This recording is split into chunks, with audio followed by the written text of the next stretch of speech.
The year is 1994. The Iron Curtain has fallen. Russia is in chaos. Out of the ashes of the Soviet Union rises a new breed, the hacker. They are young, hungry, and eager to test the limits of this new digital frontier. Among them is Vladimir Levin, a brilliant but restless programmer from St. Petersburg. Levin, with his sharp mind and even sharper ambition, sees opportunity in the chaos.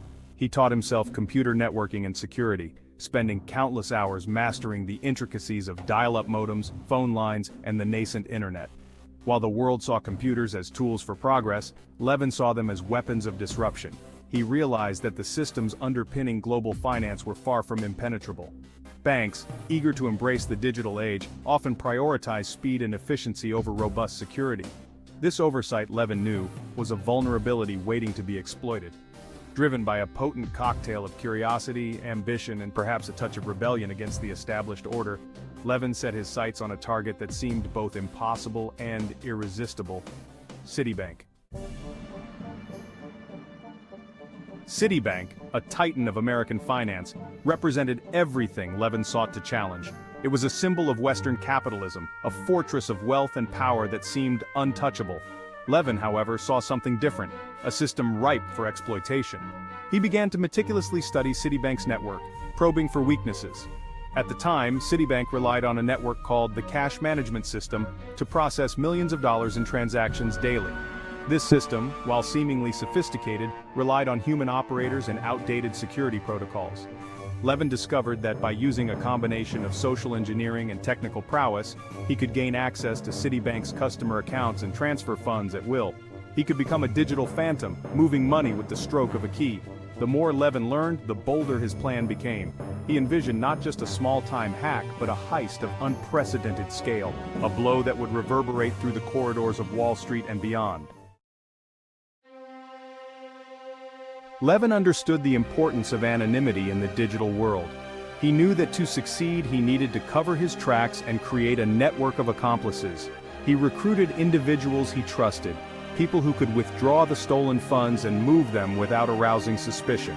His network spanned continents, with accomplices in the United States, Finland, Israel, the Netherlands, Germany, and of course, Russia. With his team in place, Levin launched his attack. He infiltrated Citibank systems, gaining access to customer accounts and transferring funds to accounts controlled by his accomplices.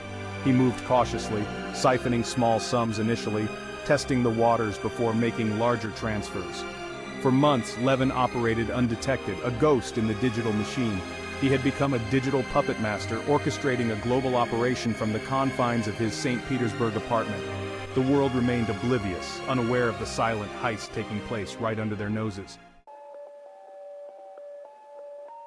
Section 4. The Net Titans, from St. Petersburg to London. As Levin's operation grew bolder, so too did the risks. Millions of dollars were flowing through various accounts, attracting the attention of authorities. The FBI, alerted to suspicious activity, launched an international investigation. They were dealing with a new kind of criminal, one who operated not with guns and masks, but with keyboards and code. The chase was on. The FBI, working with international law enforcement agencies, began to piece together Levin's movements. They traced the flow of money, identified his accomplices, and slowly closed in on the mastermind in St. Petersburg. Levin, aware that the net was tightening, decided to flee Russia. He booked a flight to London, believing that he could disappear into the anonymity of the bustling city. However, the FBI was one step ahead. They alerted British authorities, and Levin was apprehended upon arrival at Heathrow Airport. The digital outlaw, once seemingly untouchable, was now in custody. Section 5. Justice Served. A cyber trailblazer faces the music. Levin's arrest sent shockwaves through the financial world and beyond. The scale and audacity of his crime were unprecedented, exposing the vulnerability of even the most secure institutions in the digital age. He was extradited to the United States, where he faced charges of bank fraud, computer hacking, and money laundering. In 1998, Levin pleaded guilty to the charges, accepting responsibility for his actions. He was sentenced to 3 years in prison and ordered to pay restitution to Citibank. While incarcerated, a curious twist emerged. Rumors circulated that Levin, in exchange for a reduced sentence, offered his expertise to the FBI, helping them understand the intricacies of cybercrime and bolster their defenses against future attacks. The details of this arrangement remain shrouded in secrecy, adding another layer of intrigue to Levin's already captivating story.